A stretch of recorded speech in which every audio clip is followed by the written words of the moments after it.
அன்பு செல்லமே, தப்பு செய்து விட்டோமே என்று கவலைப்படாதே. இந்த உலகத்தில் யாரும் தப்பு செய்வாமல் தன் தவறை திருத்திக் கொள்வது கிடையாது.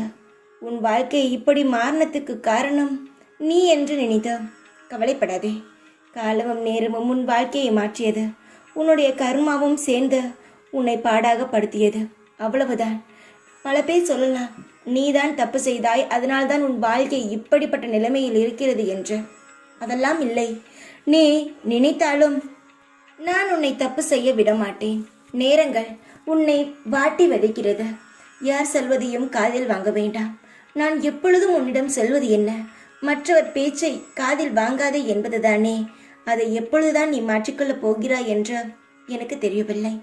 உலகத்தில் பிறந்தால் 1000 பேர் பேசுவதை நம் காதில் வாங்கித்தான் ஆக வேண்டாம். என்னை மட்டும் என்ன, இங்கிருப்பவர்கள் பேசாமையா இருந்தார்கள்? என்னையும் புரிந்து கொள்ளும் வரை எல்லாரும் திட்டினார்கள். தேவையில்லாத வார்த்தையால் என்னை பேசினார்கள். இதையெல்லாம் தாண்டிதானே நானும் வந்தேன். எனக்கே இப்படிப்பட்ட நிலைமையில் இருக்கும் பொழுது, தங்கமே, நீ சாதாரண மனிதன். உனக்கு என்னென்ன கஷ்டம் வரும் என்று எனக்கும் தெரியும். அடுத்தவன் பேசுவதினாலும் அடுத்தவன் உன் வாழ்க்கையை கெடுப்பதினாலும் உன் வாழ்க்கை மாறிவிடாத, உன் வாழ்க்கை கீழே போய்விடாத. ஏன் ஏறுபவன் இறங்கக்கூடாதா? இறங்கியவன் வாழ்க்கையில் ஏறக்கூடாதா? எல்லாம் காலம் மாற்றும். எந்த ஒரு பயமும் இல்லாமல் தெளிவாக இருந்தாலே எவ்வளவுதான் வாழ்க்கையில் இழந்தாலும் எல்லாவற்றையும் விட திரும்ப அதிகமாகவே பெற்றுவிடலாம்.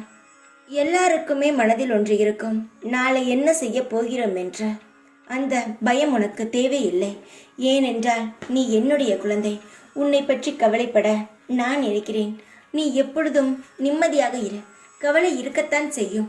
ஆனால் கவலை வரும் பொழுது சாய் பார்த்து கொள்வார் என்ற ஒரு எண்ணம் இருந்தால் உன் வாழ்க்கையிலும் உன் மனதிலும் கவலைகள் நிலைத்து இருக்காது. சந்தோஷமாக இரு.